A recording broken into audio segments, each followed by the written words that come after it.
this kind of piggybacks off the conversation we were having. I want to play this. This is about a 2 minute and 30-second clip of Keyshawn Johnson being mistaken for an Uber Eats driver and being very upset about it. Let's play the clip. So I just went to pick up food from a restaurant down the street from my crib.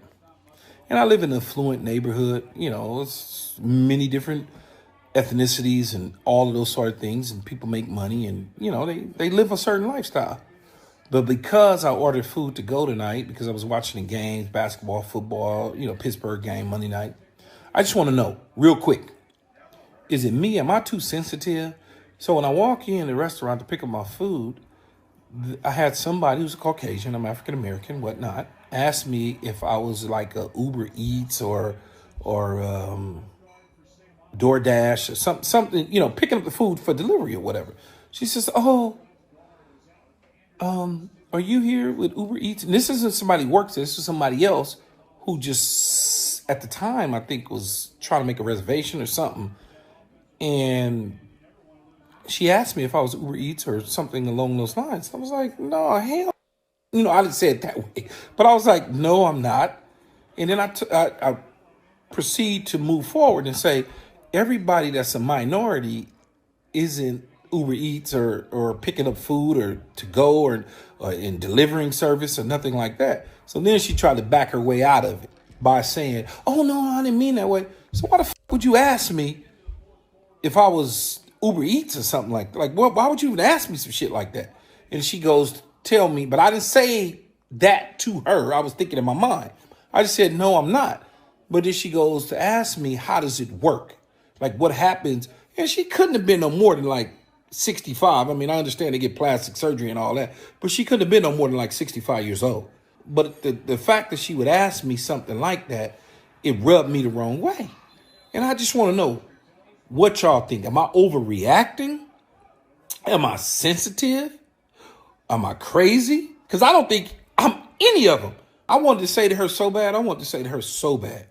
Are you crazy? I want to do all, but I'm like, I'm smarter than that. I know how I know how people will take that on and turn that into something totally different for me. And so I'm like, okay, you know what? I'm going to just pass on this and just let her be who she is. And at the end of the day, I was like, you know, have a nice day. But it's crazy to think that you would even approach somebody, you know what I'm saying, with something like that. But y'all let me know. Y'all, if I'm sensitive, y'all let me know. Keyshawn, you're sensitive.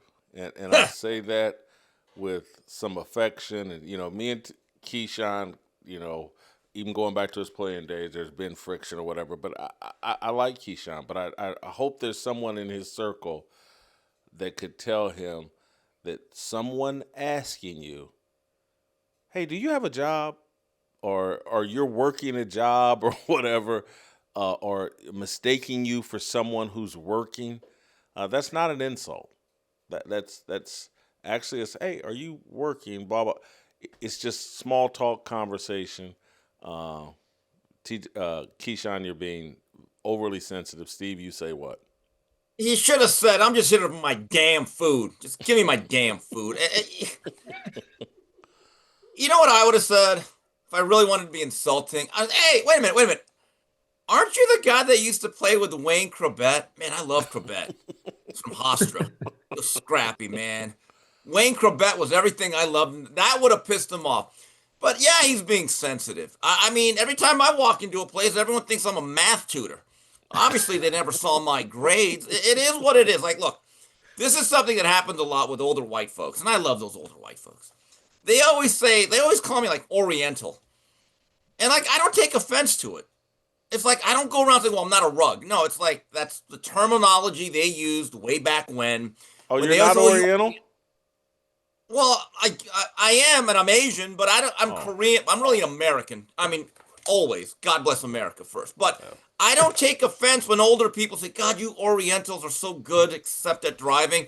Look, I don't think it's anything to be that. Let's put it this way. If it happened to me today, I wouldn't do a 2.5-minute video whining about it.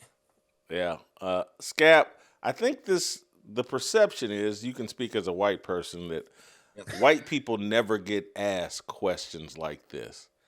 And I tend to suspect that they actually do, but you know better than I do. Yeah, I mean, I don't know. Not only does my pigmentation probably disqualify me from this conversation, but I'm also I'm a straight white guy. Like the most boring, like, unqualified person to speak on these things known to man. But I will say this.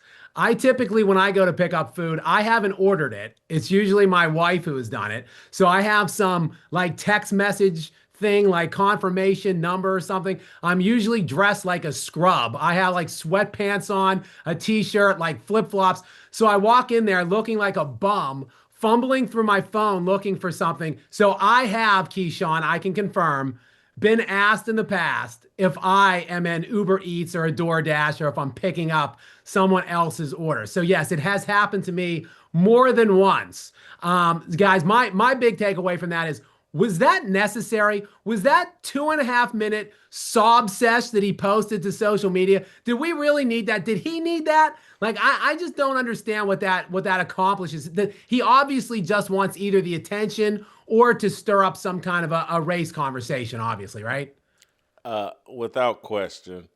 And I'm telling, I try to bend over backwards to be sympathetic to these guys. I don't know who they're having conversations with, who that this is normal. And other than, women tend to be this sensitive.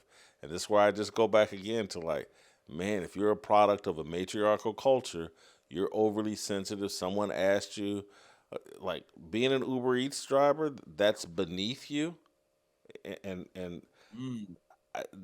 there's a little humility that people should tap into. Uh, you know, that's a working man doing any job.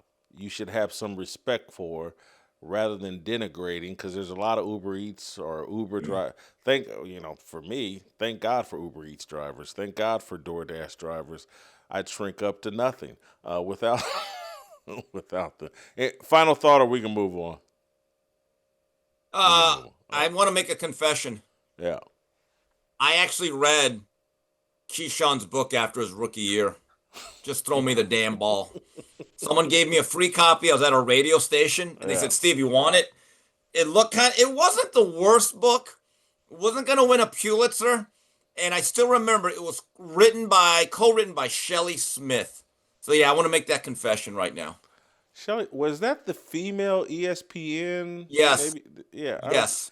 Kind of the who's the woman now that's everywhere with the Holly Rowe, the Holly Rowe of that era? Was Shelley Smith the Holly Rowe of that era?